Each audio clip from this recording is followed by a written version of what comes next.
Les informations en détail. Le président Abdel Fattah el-Sisi a enjoint le gouvernement de la rapidité de la mise en œuvre des projets de coopération avec les partenaires de développement et le secteur privé, des projets convenus lors de la COP27.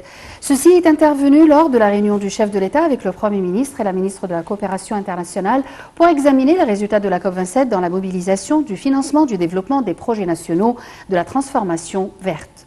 Le président Sisi a enjoint de former d'équipes techniques spécialisées dans chaque ministère afin de fournir une voie rapide pour l'achèvement de toutes les procédures et résolutions associées à ces projets. Il a demandé que les fonds de développement mobilisés dans tous les domaines soient utilisés au profit du développement et de l'amélioration des conditions de vie des citoyens, en particulier dans les villages, en complément des initiatives présidentielles pertinentes, en particulier dans les secteurs de l'irrigation et de l'agriculture, afin d'aider les agriculteurs d'accroître la productivité et de diversifier les cultures. Le président Abdel Fattah el-Sisi a d'autre part examiné lors d'une autre réunion les indicateurs économiques à la lumière des répercussions de la situation mondiale. Ceci est survenu lors de la réunion du président avec le Premier ministre et la ministre de la Planification et du Développement économique.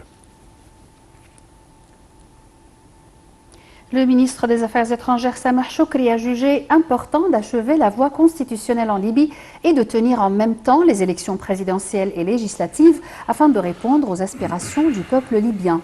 Lors de son entretien avec le représentant spécial du secrétaire général des Nations Unies et président de la mission d'appui de l'ONU en Libye, la MANUL, Abdallah Batili, M. Shoukry a jugé nécessaire de respecter la fondation législative élue, a déclaré le porte-parole du ministère des Affaires étrangères Ahmed Abouzeid. Le ministère des Affaires étrangères a affirmé le plan soutien de l'Égypte à M. Batili dans sa mission afin de récupérer la stabilité en Libye, soulignant que l'ONU joue un rôle axial et neutre dans ce dossier. Il a passé en revue les efforts déployés par l'Égypte afin de régler cette crise, notamment l'organisation des rounds de négociations sur la voie constitutionnelle entre le Parlement et le Conseil suprême de l'État.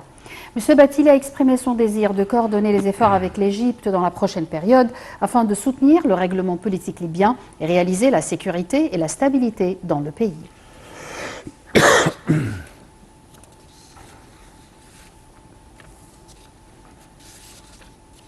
Les responsables ukrainiens ont dit s'attendre à une nouvelle vague de bombardements russes cette semaine.